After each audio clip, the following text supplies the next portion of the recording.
Welcome to Zen Money Monday, weekly conversations with innovators, thought leaders, and entrepreneurial junkies about building good businesses, exploring what the idea of Zen money really means, and how to achieve it. With your host, author, business strategist, and Zen Money CFO, Liz LaJoy. It's probably a good thing. That's awesome. Jodie, thank you so much for joining us. We're going to give this a take two. Our first recording had technical issues, so thanks for making the time to come back and chat again. Yes, thank you for having me. I'm super happy and grateful to be here with you. I'm really excited to talk with you today because you have a really interesting background from a business standpoint because you've been involved in multiple business building experiences in multiple industries. And so can you just give us a brief recap to start off with, like how you got into entrepreneurship? Because before you started working in your own businesses, you were doing marketing and various other things, right? Yeah, I mean, I had, like most of us, a corporate career first, and it was primarily in marketing for the cable industry. So new product launches and expansion. Really it was when digital cable and high-speed internet was literally getting thread on the poles. That was when I started that career path and worked right up to the launch of digital phone. And then what had happened was, 10 years in and 3 little babies later, the corporate lifestyle was not really in alignment with how I wanted to live my life. At the same time, early during that corporate experience, my husband and his father had a construction company that they had run together for about 18 years. And my father-in-law had a terrible accident and had a lot of like residual health issues over the years. And he kind of persevered for like 7 or 8 years, but his health really became a priority for his life. And so barring that circumstance and the misalignment of my life with the corporate arena, it really kind of set the tone and the opportunity for me to exit out and join my husband to run their family business. So that was kind of how I started that. But I can say that I also just totally love so much the marketing strategy and the community that I had built that I wasn't willing to just cold turkey jump into residential construction industry. Like, I don't want to walk away from all of this. No, because I really loved the work that I did there. That I threw my hat in the ring publicly in the Greater Lakes region community, which I had built like a lot of relationships with, and just said, hey, I'm leaving the company and I'm available if anybody has any projects or needs, and let's talk. And that set me up with like 4 key projects and 3 key recurring companies that put me on a retainer to help them as like their outsourced marketing director. And that was in 2012. And honestly, those 3, I mean, I've worked with the projects or were literally start and stop, but those 3 first clients that I signed on are still with me today, 8 years later, which is such a joy for me. I love that. Yeah, to really dive in. But, to take that back. So in 2012, we started, I started JMG, but it was really not a business. It was just like, hey, I'm going to consult over here to stay in the ring with something I love. Make a little bit of money. Yeah. And, because I walked away from an amazing package. So, but I was like, I needed to be with my kids. I needed to help my husband. There was a lot of things that my purpose was redirected from my own initial desires. Can I ask you a quick question about that? Sure. What was it like to make that transition for you? Because I think a lot of people struggle with I walked away from an amazing package. There's all kinds of reasons why, but it's not a simple decision. And the outcome isn't simple either. The transition away from maybe healthcare security, recurring paychecks, things like that. What was that like for you? I honestly, looking back, and this wasn't disclosed at the time because it just wasn't widely accepted or appropriate in the community that we thrived in personally, but I was the breadwinner, and I was for a long time because coming out of 7 and 8 in the recession and all that drastically impacted the construction industry. And that business really suffered a lot. So I had the insurance, I had a bonus, I had the weekly amazing paycheck. I had, free cable and gas card, and like my just living bundle was really robust. But what happened for me to make that decision was, in addition to my husband looking at the future for our businesses, or our family, looking at the future for our family at that time, and not feeling well because the stress that I was enduring while I was working the last few years, the company was really expanding at a greater level that and I grew up in this is where I grew up, my career, my experience. They had really changed from a community-based organization, even though they grew up and down the East Coast, to a very corporate structure with the long-term goal of selling. And so what they taught me for philosophy and community outreach and infrastructure, and I was kind of the face of that company in a couple of our communities, they were doing away with that. They were cutting all that out. And that added a lot of stress, and I was literally physically getting sick. What my body was enduring during that time as a holding container of the stress I had with 3 little kids at home was ultimately that trick to the migration and of the decision to transition out. And it was probably a whole year of discussing it before I had the courage to do it. Wow. Of course. And it was very risky. It was a lot of planning. It was a lot of what ifs. It was a lot of fear. But ultimately it came down to, it's not sustainable. It's not, is this what I want for my kids? And there's a backstory to that too, that's that my father passed away when I was 12. He was the breadwinner for our family. My mom was a stay-at-home mom. My mom had to raise the 4 of us then on her own by getting odds and ends jobs. She did an amazing job, but I grew up then watching that and filling in the gap, helping her along the way, and made a commitment and a promise to myself that fueled me that I will never be in her shoes. And so to be the breadwinner and to be the contributor and to provide for my family financially was a massive, important value of mine. So to transition and walk away from that with the uncertainty and the unknown was so fearful. But for me personally, and in talking with my husband, he's kind of always had the complete opposite. Like his life was like flat level, secure, happy, solid family experience, never a want, had what he needed. His philosophy was, it's only money, I can always make more. And he still does that today. Guy shocks me all the time with his opportunities. But I had to really kind of reframe that whole desire and then step into the trust of, I can make this work, because yes, I accomplished what was the opposite of my mom's experience. So I kind of had to check that for a win.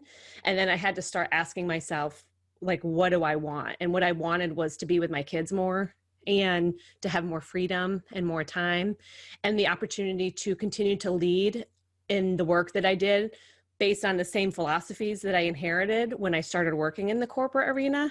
Right. So that whole circle came around, but so in 2012 literally started the onset of some of the most dramatic, hard, emotional, trying times of my life for probably about ongoing, a 3 to 5 year period.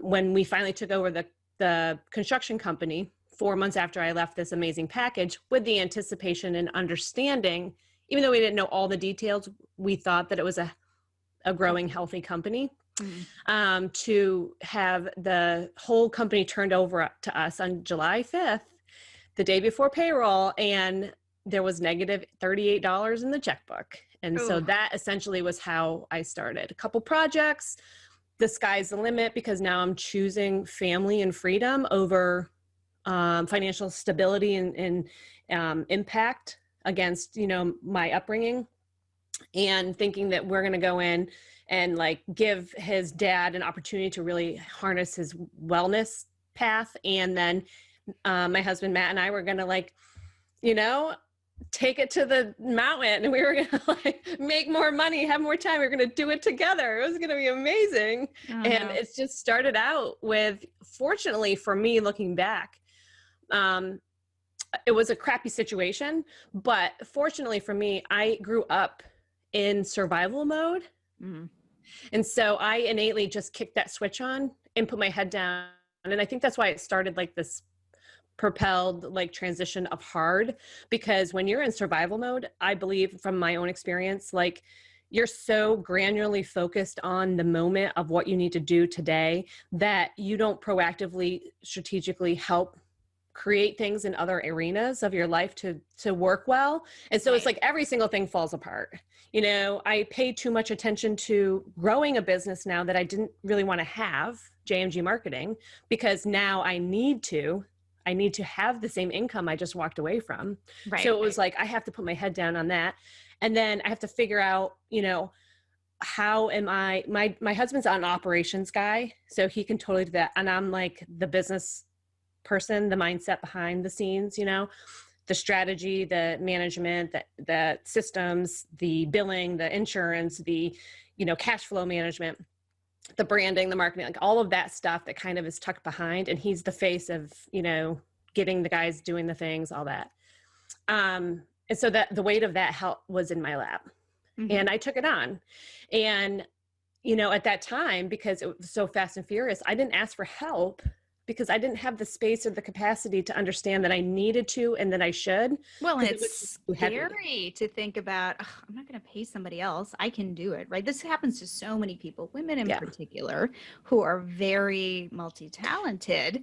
And you do just that. You're like, oh, I can do it. So I'll just be up at 3:00 in the morning doing it instead of paying somebody $25 an hour to do it for me. Yeah. And, you know, the trick of that too was I believed at that time that if I wasn't working, I wasn't making money.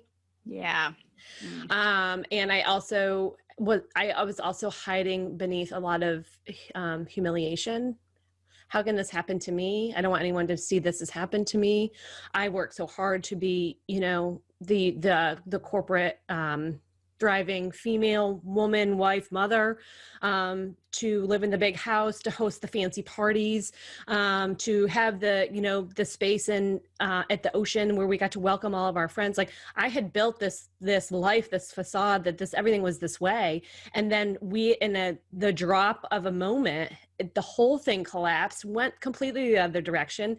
And the last thing I could ever think of doing was exposing that to anybody. Oh God, no. Oh God, no. So I lost the dearest friends of my life. My marriage almost ended in a divorce at one point during this journey. We had to sell our house and move our kids from, you know, this beautiful 5-car garage, 5,000 square foot house with a pond into a 1,300 square foot contemporary ranch 2 towns away, so that we could put our kids, take them out of private school and put them into public school, but in a school district that we could, you know, feel comfortable with, because we had struggled with the one that we were in. And we were doing this all alone. We were isolated. We were scared. We were fearful, you know, and this happened from 2012 until about 2004, the end of 14, early 15, when I finally slammed the brakes on and I was like, what the F is going on here? Like, this is not what I signed up for. And I don't even know what to do. And I started to like step back out and look at it. And it was then that I all of a sudden in 2015, 3 years later, was like, oh, you guys, I have a business. It's called JMG Marketing. Like, it's actually a business. It has employees and it has systems and it has clients and it's, you know, killing it in the, you know, revenue that is only of us working part-time, because my other part-time was running the construction company. So here I am. And it was like this epiphany and this awareness that I never thought I was a business owner. I thought my husband was a business owner and I was helping him and I was consulting on these projects. But in the weight of all of that transition, like I didn't see myself the way other people did. Mm-hmm. And it was finally a point when I was like, I did not sign up for this. This is not my story. I am not going to continue this any further. That I started to really kind of learn how to change my train of thinking and my mindset and learned for the first time in, at this point, 40 something years, 39 years, that I don't have to continue to live my life for what I don't want to happen and be in survival. I actually can ask and live and make decisions for what I would like to have happen. And so literally since then, so that's been the last 5 years, I have literally been on a personal development journey to learn a new way of living. And in that's where the entrepreneurial journey really kind of started to really unfold, because we found an amazing partner that we could build a partnership with, so we merged our construction company in with a bigger entity that allowed for more diverse skill sets to manage all things. That elevated my husband's leadership role. And for me, that allowed me to step away and look at my own business for the first time as a sole focus. Or so I thought, because then at the same time, we bought another business that's manufacturing. Right. So today we have a custom manufacturing shop that makes marine lines of all nature, hand spliced, manufactured, US made. We have a retail marine product-based shoreline, shorefront, water living retail store on Lake Winnipesaukee. We have we have ownership and partnership daily management with a company that does probably the most marine construction in the state of New Hampshire on Winnipesaukee and Lake Sunapee. We have our residential company that we started in 2012, because ultimately, which I didn't say, we ended up closing the old family business down, establishing a new entity and rebuilding from scratch. We still have that in place. And then I have my JMG marketing agency and business strategy company. So I have the ownership in the 5 business brands today, and none of the brands are very even. I mean, they all tie together and they all have a connection. But if you looked at them all independently, you'd be like, wait, how did you get into all of that? There's always a story. There's always a story. I'm curious, based on the 5 different companies and where are we at now? 8 years, basically. What has been the biggest aha for you or you and your husband around business, kind of back end business building?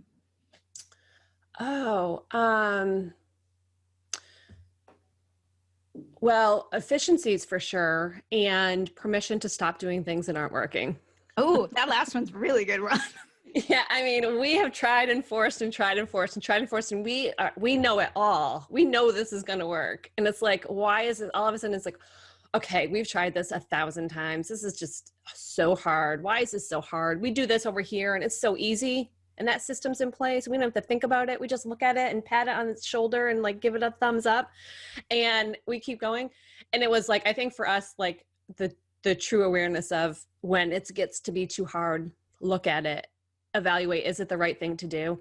And then say, no, it's okay to let it go. We don't have to finish everything we start, but we have to learn from everything we start. And so I really believe that might be, from a business operational standpoint, the hard lessons that we've learned, that we've realized that. And as a husband and wife team, know and respect what our zone of genius is. I can look at Matt's really good. I can show him any report. He can look at it and he totally gets it. But really, he doesn't give a shit. Because he's like, the money will always be there. It doesn't matter. He has the mindset, the money is always there. We can always make more. His trust and patience is I learned from him all the time around that. And he is in deeply with organization and frontline and customer service and leading the team in a on the fly problem solver in the moment, out in the arena of actually the implementation of the work that's being done. He can come up with a solution like in a split second. Somebody can call him on the phone and he can not even be on the job site, and they can be like, oh, we've spent the last hour or 2 hours doing blah blah blah, and he's like, oh, let me see that. Show me FaceTime, whatever. Tell me more. And in like 3 minutes, he's like, this is what you need to do.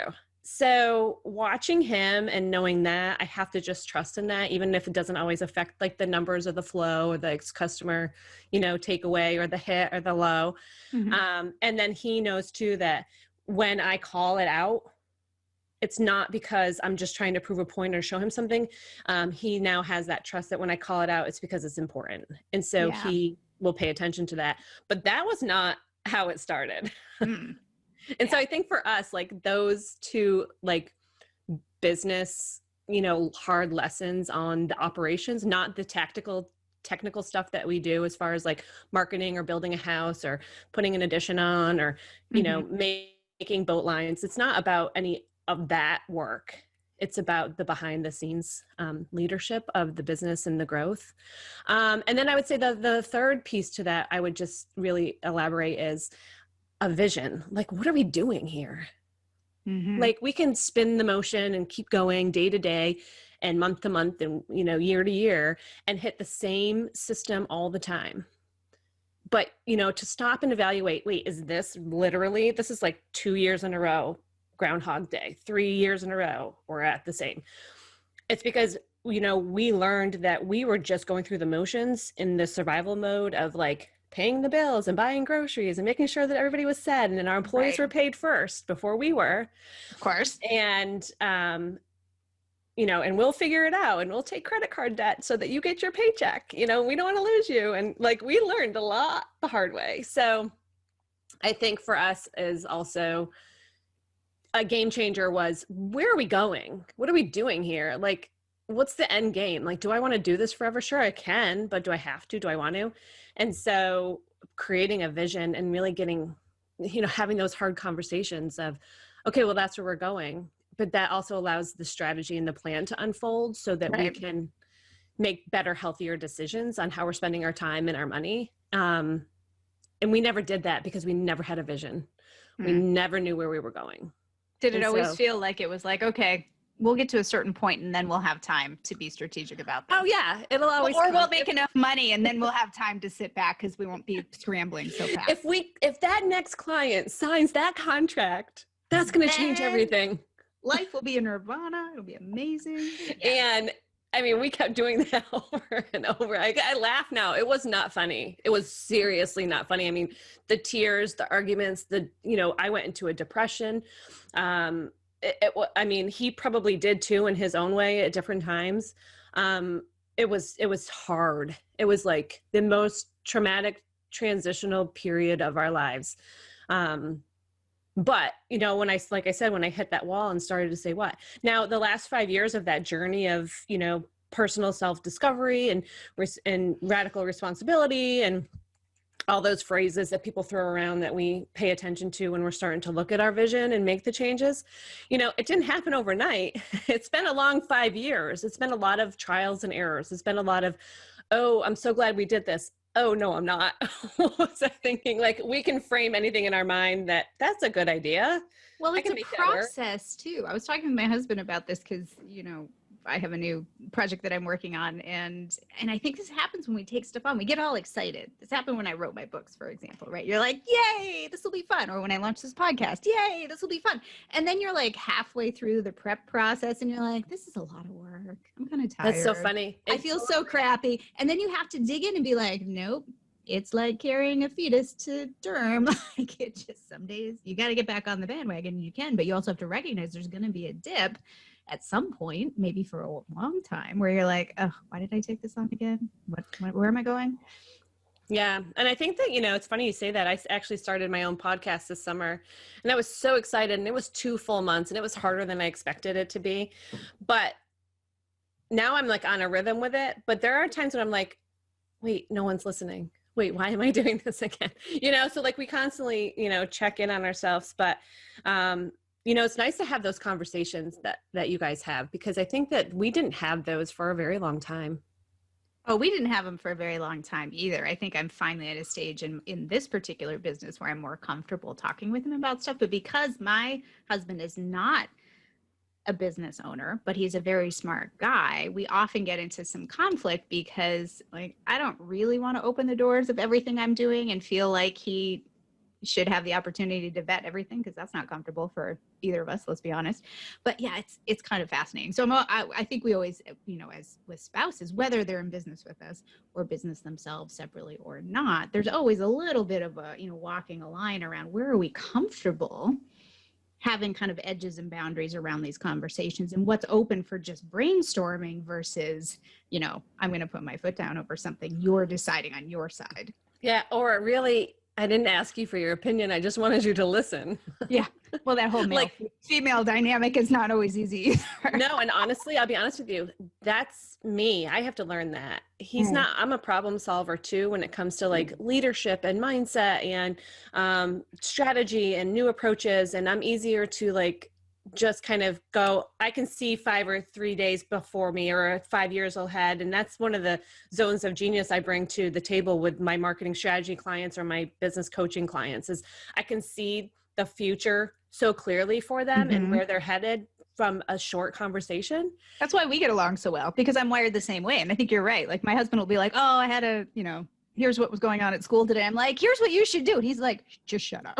Yeah. So that's exactly it. So like what I've learned recently is I can create problems because I already know the solution of where they're going. But the people that are working with me or talking to me aren't there yet. I'm 2, 3, 4, or 5 steps ahead of them, so I can see it. So I've really learned over the last year to dial it back to meet people where they're at. And my husband's one of them, and not, already tell him where he's going 4 years from now, but meet him where he's at today and just listen. And then say, do you want to know what I'm thinking? Nope. I just want you to listen. Okay. And so we've changed our dialogue in a lot of that too, because we're both in these businesses together. Like all of the business. So he doesn't have ownership on the books, on like the title for the Nautical Marine Lines, the manufacturing company, or for JMG. But he's my go-to with so many decisions and so many projects and so many launches. And he's my support system. And if I do this, how is it going to affect the other things that we're doing or you're doing? So even though I have ownership in the Watermark entity that has the 3 other businesses that he's in charge of, and in my own mind, I'm like, well, I can tell you what I think because I'm an owner too. I'm not in the daily there. My job is marketing support and strategy and really kind of driving vision conversations in that arena. It's so we've had to like really work on the boundary of that. And I also try to apply that to the work that I do with the clients I work with. There's always more to learn. Always. Always. What's your favorite part about business ownership? The opportunity for creative thinking and to make the decisions to make the change. The empowerment I feel that I have, I don't want to say control over it because I don't have control over the outcome, but I have learned that we have control in the intention.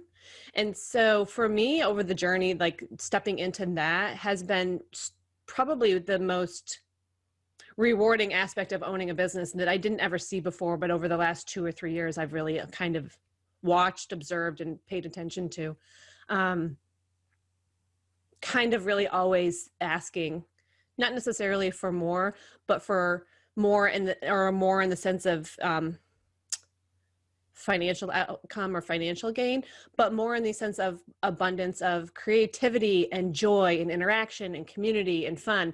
And knowing that that is led by us because we're the business owner has literally changed the game of the brands, the interaction that we have with the clients that we work with, the team, the employees, the relationships with the vendors that I've built that help me implement the completion of a new project or a strategy that we establish for a client. And so I think for me, that's probably the most joy. The finances, not so much. Although you are kind of a numbers person. I mean, I get the sense that you there is maybe some palliative stuff around looking at numbers for you, which is not true for everyone. Yeah, the numbers thing is important for me. And I grew up, well, first of all, believe it or not, I was going to be a math teacher. So I started college to be a math professor. And I went all the way up to like calculus 2. And then I was like, oh, I'm so out. This is not my gig. So numbers for me definitely there's a place for numbers in my life, in my heart. It's easy. But the daily, like the bookkeeping and the accounting and the reconciliation of like statements and things like that, I can do it and I can do it well. But honestly, I've learned that when I'm in that moment, like I feel compressed, I feel stressed, even though it's not hard. Just that activity for me is very heavy. And so I have elicited now different support components in my business, which was really hard for me to do, not because of the control. Well, it was a few things. One was there wasn't much in that bank account that was always seemed to be flowing out and less flowing in. I didn't want anyone to see that, so that, you know, that I lived with humility for a very long time. And then because I could do it, I felt like, how am I supposed to pay somebody else to do it? But then it became a choice. Like I said, when I was able to understand that owning a business, you can choose how to be. I started to really hone in on what I had joy in and what I didn't, and gave myself the permission to outsource and manage that. And that opened up space to do more and thrive more and see more in some ways too, now that I'm thinking about it, because the people that are helping us manage the operations of like the infrastructure of the ins and the outs of the cash and the transactions and all that, they see things differently than I do. So it actually expanded my awareness to what I was looking at when we were looking at our financial dashboards. So pretty powerful. Yeah, that's great. All right, last question that everybody gets. What does Zen Money mean to you? Zen Money to me means that I have the choice on how to spend my time. And what that allows for me is I can spend more time with my kids. And we can be in Maine in the summer. We can be here. We can be Slopeside. We can, you know, allow opportunity for our kids to try new things when they're ready. And that how I'm living today is Zen Money. Do I have as much in savings as I want? No. Is there some thresholds I'd like to cross in my financial wellness plan? Absolutely. But I am also living with my kids daily. I made the choice to close my rental office space that I've had for the 8 years that I was in business, since I've been in business, to move back home. And I'm accomplishing just as much work and successes, but I'm in the presence of my kids in a more fluid way. And so the gift of being able to make those decisions to do that and be here today is my Zen Money. Oh, I love it. I love it. Thank you so much, Jodie. Appreciate your time. Where can people reach you if they want to check out what you're up to? Yeah, sure. JodieGallant.com is the website, and you can learn about the coaching that I do and the mentorship to help women really kind of get free from the weight of their successes, which is essentially what I had to learn the hard way myself. So I really love to work with female entrepreneurs and leaders that are doing all the things really well, and everyone looks at them and says, "You're killing it." And inside they're like, "This is not working. There's more. This is too hard." And they're bearing it. And I work with women every day to like expand upon ease and joy and increase their success and their, you know, all the things that come with it and that abundance. So JodieGallant.com, and that also tells you about JMG marketing there. And I'm on the Instagram, which I love. So it's at jodie.gallant. And if you go to jodiegallant.com and jump on my, one of my email newsletter links, I would really love that. So Liz and I met about a year ago, and then I invited her to be a speaker at my first ever live event last year, hosting CEO Live. And we've been able to build a great connection and resource and relationship since then. And although it's 2020 and everything's different, I'm still going to host CEO Live, but it's going to be live on location as a virtual event in November. The date has not been released. So if you're a business owner and you're loving to get in the room and meet some people and high vibe, it's mindset, it's strategy for growing your business and visibility, all the things that we really need to thrive. It's a super fun experience, and I would love you to just jump on the email, and be aware of the announcements so that maybe you can grab yourself a seat and bring a business bestie with you. Yeah, it should be a good time. We'll make sure that all the links are in the show notes so you guys can connect with Jodie. She has a lot to offer. Thanks again for joining us today.